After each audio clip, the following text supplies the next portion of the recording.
한국인 관광객들이 유럽 관광 산업의 패러다임을 바꾸고 있다. 프랑스 관광청이 특별 기자회견을 열었습니다. 한국인 관광객들의 여행 방식이 유럽 전체의 관광 문화를 혁신하고 있다는 놀라운 발표였죠.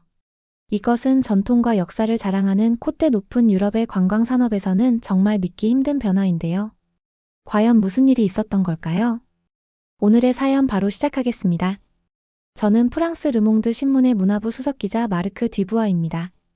기자 20년 경력에 이런 흥미로운 소식은 처음이었죠. 뒤부아 씨, 이것은 단순한 트렌드가 아닙니다. 한국인들이 유럽의 관광 문화를 완전히 재정의하고 있어요. 파리 관광청 국장의 열정적인 설명에 저는 곧바로 취재에 나섰습니다. 그리고 마주한 놀라운 현실. 한 나라의 관광객들이 수백 년 된 유럽의 관광 산업에 혁명적인 변화를 가져오고 있었습니다. 이게 도대체 어떤 일일까요? 오늘의 르포 시작하겠습니다. 잠시만요. 1초면 충분합니다. 영상 시작하기 전에 구독과 좋아요 부탁드려요. 처음 제보를 받았을 때만 해도 저는 그저 과장된 이야기라고 생각했습니다. 매년 수천만 명이 방문하는 파리에서 어떤 특정 국가의 관광객들이 도시를 변화시키고 있다니 말도 안 되는 소리였죠. 하지만 제 생각이 완전히 틀렸다는 걸 깨닫는 데는 그리 오래 걸리지 않았습니다.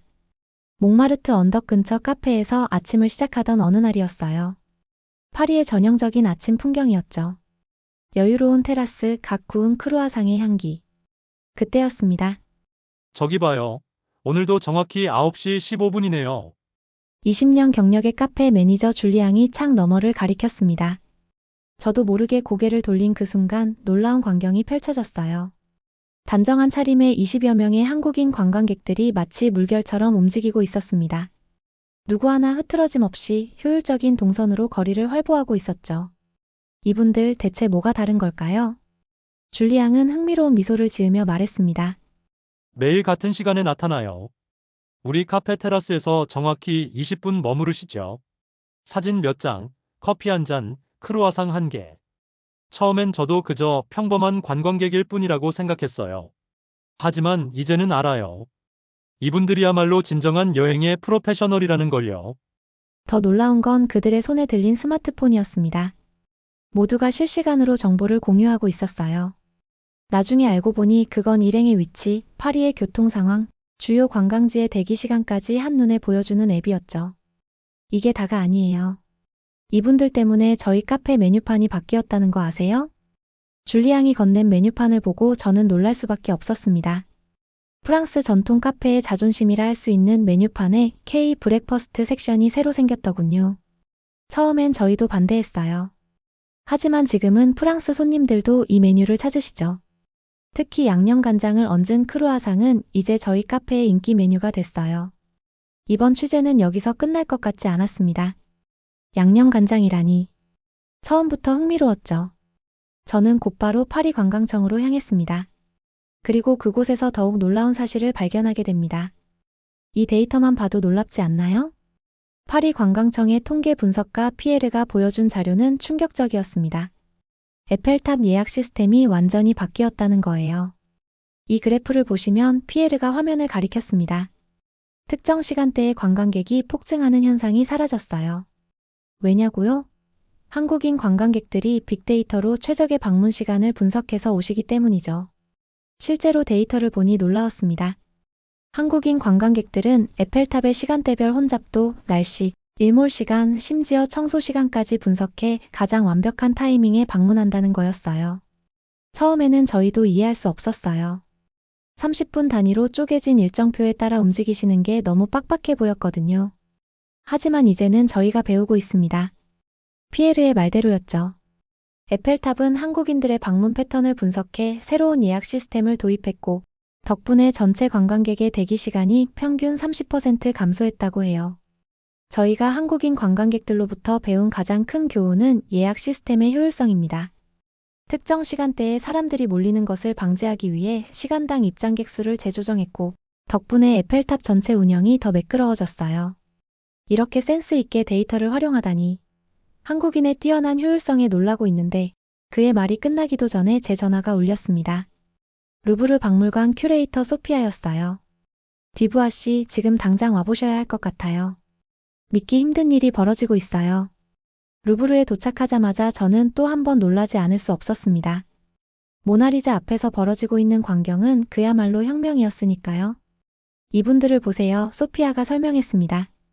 완벽한 각도, 완벽한 조명, 완벽한 포즈. 마치 프로 포토그래퍼 같지 않나요? 한국인 관광객들은 미리 준비한 미니 삼각대와 조명까지 동원해 효율적으로 완벽한 인생샷을 건지고 있었습니다.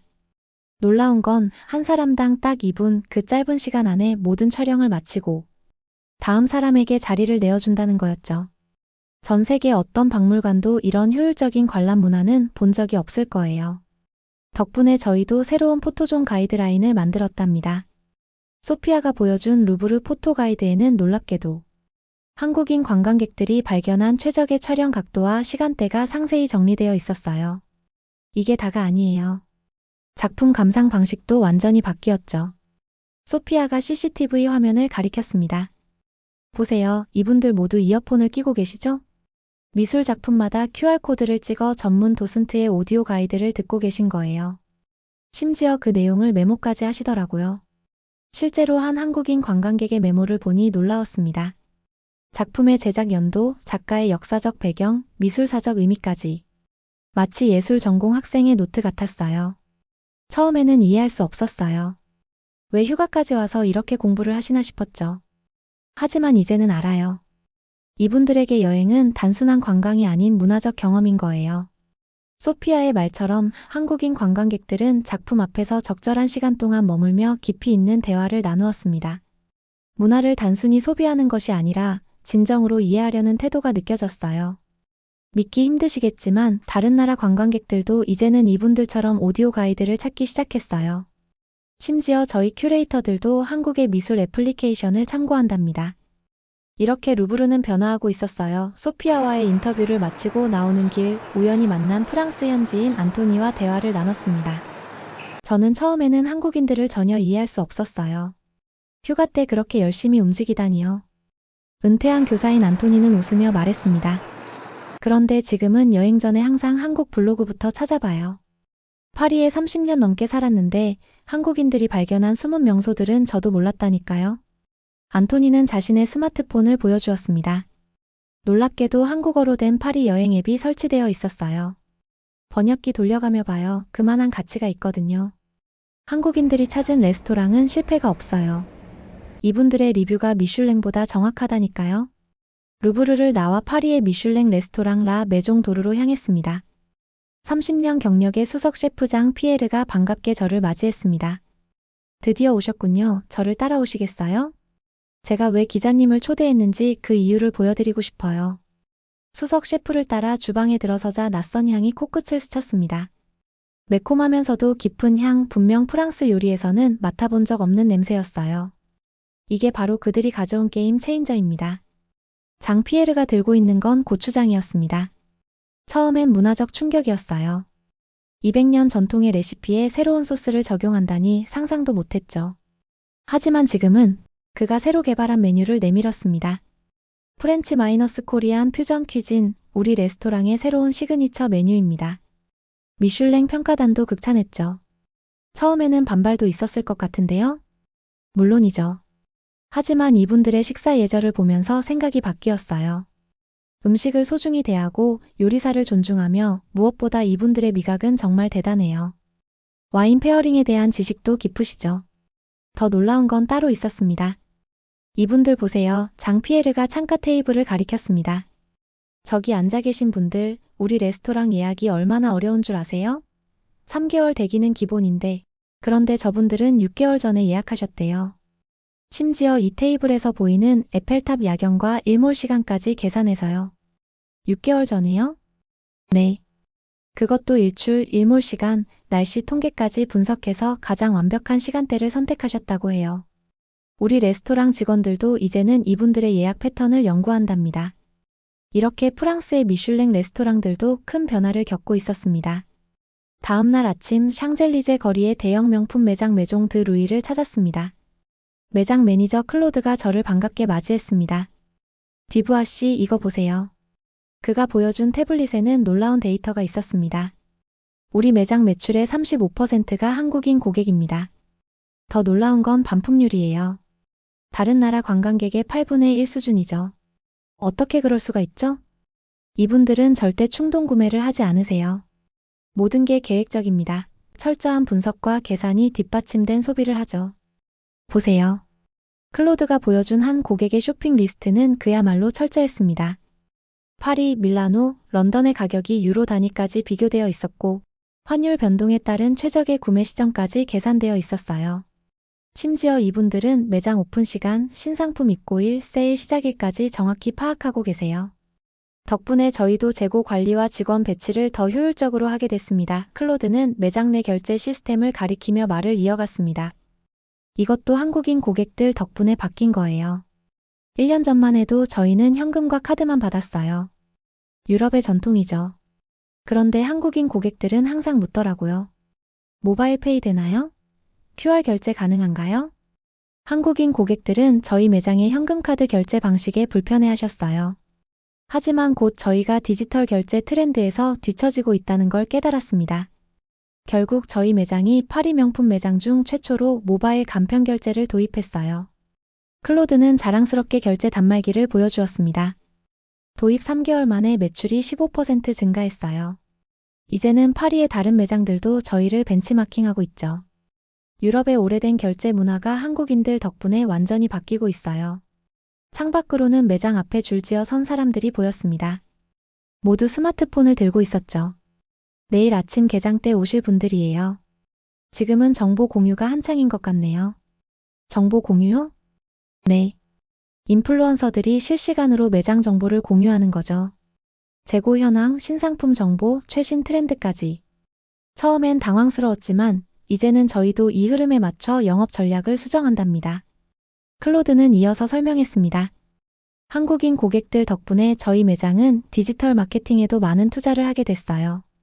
그들이 원하는 쇼핑 경험을 제공하기 위해 온라인 예약 시스템과 상품 정보 앱까지 개발했죠. 이제는 유럽 고객들도 이런 서비스를 기대하게 됐습니다.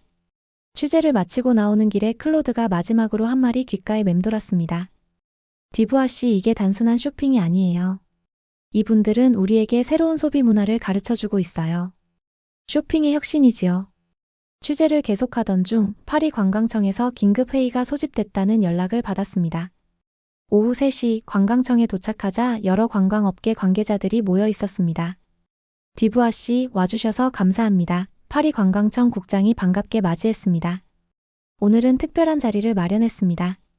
한국인 관광객 영향력 분석 및 대응 전략 보고회입니다. 국장이 보여준 보고서에는 놀라운 내용이 있었습니다. 한국인 관광객들의 여행 패턴이 파리 전체의 관광산업에 혁신적인 변화를 가져오고 있습니다. 호텔들은 조식을 다양화하고 레스토랑은 메뉴를 재구성하며 박물관은 관람 시스템을 개선하고 있죠. 화면에는 구체적인 변화들이 나열되어 있었습니다. 호텔 조식이 글로벌 브런치로 진화. 유명 레스토랑들의 퓨전 메뉴 확대. 쇼핑몰과 백화점의 맞춤형 서비스 강화. 관광지의 최적 관람 가이드라인 제작. 더 놀라운 것은 이제 다른 나라 관광객들도 한국인들의 여행 방식을 따라하기 시작했다는 점입니다. 회의실에서 작은 웃음이 터져 나왔습니다. 처음에는 저희도 당황스러웠어요. 왜 이렇게 세밀한 계획이 필요한가 싶었죠. 하지만 이제는 이것이 미래의 관광 패러다임이라고 확신합니다. 효율적이면서도 의미 있는 여행 경험, 이것이 바로 한국인 관광객들이 유럽에 가져온 혁신입니다. 이것은 파리만의 현상이 아닙니다. 관광청 국장이 유럽 지도를 가리키며 말했습니다. 로마, 바르셀로나, 암스테르담, 베를린. 이제 유럽 전역이 한국인 관광객 유치 전략을 세우고 있어요. 지난달에는 유럽 7개국 관광청 대표들이 모여 한국인 관광객 서비스 표준화 회의까지 했다니까요. 화면에는 여러 유럽 도시들의 한국어 안내판과 한국인 전용 서비스를 도입한 사례들이 나열되어 있었습니다. 베니스에서는 한국인들이 발견한 최적의 곤돌라 탑승 루트를 공식 관광 코스로 채택했고, 프라하의 성 비투스 대성당은 한국인들이 찾아낸 황금빛 스테인드 글라스 최적 관람 시간대를 공식 가이드북에 추가했습니다. 회의실에 있던 한 관계자가 웃으며 덧붙였습니다. 이제는 이 장소에 한국인들이 많이 오는가? 가품질의 보증수표가 됐어요. 실제로 스위스 알프스의 한 마을은 한국인들이 선택한 최고의 전망대라는 문구를 공식 홍보물에 넣기 시작했으니까요. 놀랍게도 베르사유 궁전은 한국인들의 관람 동선을 분석해 새로운 관람 코스를 만들었다고 합니다. 덕분에 평균 관람 시간은 비슷한데도 관광객 만족도는 25% 상승했다고 해요. 이분들이 대체 어떻게 이런 일을 해내시는 걸까요? 파리 시내를 걷던 중 이전에는 없었던 새로운 종류의 상점들이 눈에 띄었습니다. 이것도 다 한국인 관광객들 덕분이에요. 파리 상공회의소 관계자 니콜라가 설명했습니다. 그가 가리킨 건물은 K컬처 센터였습니다. 입구에는 프랑스인들로 보이는 젊은이들이 줄을 서 있었어요. 처음에는 한국인 관광객들을 위한 공간이었는데 이제는 파리 현지인들이 더 많이 찾아요. K-팝, K-드라마, K-뷰티. 한국 문화를 배우려는 파리지앵들로 항상 붐비죠. 니콜라에 따르면 지난 2년 동안 파리 시내의 한국 문화 관련 매장이 300% 증가했다고 합니다. 더 놀라운 건 프랑스 기업들도 이제 한국식 마케팅 방식을 배우고 있다는 거예요. 한국인들이 좋아하는 정교한 패키징, 체험형 매장, 디지털 기술을 활용한 쇼핑 경험. 이런 것들이 이제 파리의 새로운 트렌드가 되고 있습니다. 바로 옆 레스토랑은 프렌치 앤드 코리언 퓨전이라는 간판을 달고 있었는데 프랑스 전통 요리의 한국적 요소를 가미한 메뉴로 현지인들에게 인기라고 합니다. 한국인 관광객들이 바꾼 건 단순한 관광 문화가 아니었어요. 유럽의 문화 자체를 혁신하고 있었던 겁니다. 그날 저녁 저는 한 한국인 관광객 가족을 만나 이야기를 나누게 되었습니다. 우리는 이걸 여행 바이블이라고 부르는데요. 그가 보여준 여행 계획서는 놀라울 정도로 정교했습니다. 30분 단위로 세분화된 일정표, 빅데이터로 분석된 최적의 방문 시간, AI가 추천하는 포토 스팟, 실시간 물가 정보와 쇼핑 가이드, 날씨에 따른 대체 일정까지. 이게 다는 아니에요. 보세요. 그가 스마트폰을 보여줬습니다. 화면에는 파리 전역에 흩어져 있는 한국인 관광객들의 실시간 정보가 공유되고 있었어요. 누군가 줄이 긴 것을 발견하면 바로 공유해요. 맛있는 식당을 찾으면 리뷰를 올리고 좋은 포토 스팟을 발견하면 시간대별 조명 상태까지 기록하죠. 마치 군대 작전 같네요. 하하하, 그렇게 보일 수도 있겠네요. 하지만 우리에겐 이게 최선의 여행법이에요. 파리에서 사흘이란 시간이 얼마나 귀중한데요? 한순간도 낭비할 수 없잖아요. 그리고 더 중요한 건 이런 준비 과정이 여행의 즐거움을 배가시킨다는 거예요. 다음날 이른 아침에 에펠탑으로 향했습니다. 새벽 6시 이제 막 햇살이 비치기 시작한 에펠탑 앞에는 이미 수십 명의 한국인 관광객들이 자리를 잡고 있었어요. 여기가 가장 아름다운 순간이거든요. 한 관광객이 말했습니다. 일출 시간, 조명이 바뀌는 시각, 아침 안개가 걷히는 순간까지 계산했어요. 이 순간을 위해 6개월을 준비했죠. 그리고 15분 후 제 눈앞에 믿을 수 없는 광경이 펼쳐졌어요. 푸른 새벽 하늘과 서서히 변하는 에펠탑의 실루엣, 그리고 살짝 옅게 깔린 아침 안개까지. 마치 동화 같은 순간을 진정한 여행의 프로들과 함께하고 있었어요. 데스크에 앉아 지난 며칠간을 정리하면서 생각했습니다.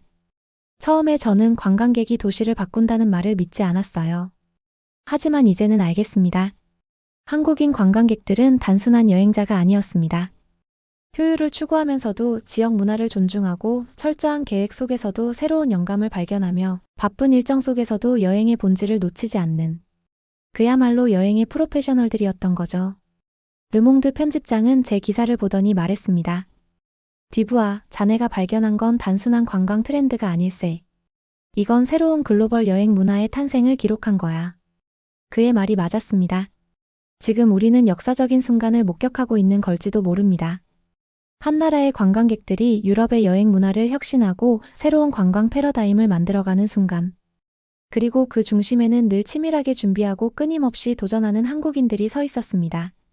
오늘 이야기 어떠셨나요? 평범한 관광객으로만 보였던 한국인들이 실은 유럽의 관광 문화를 완전히 혁신하고 있다는 사실이 놀라웠습니다. 완벽한 계획성과 체계적인 움직임으로 유럽의 관광 시스템을 변화시켜가는 모습이 자랑스럽지 않으신가요? 여러분은 해외여행을 가실 때 어떤 스타일이신가요? 꼼꼼한 계획파신지 아니면 즉흥적인 여행을 선호하시는지 댓글로 많이 이야기해주세요. 구독과 좋아요 꼭 눌러주세요. 다음에도 흥미진진한 이야기로 찾아뵙겠습니다. 지금까지 르몽드 리포트였습니다. 끝까지 시청해주셔서 감사합니다.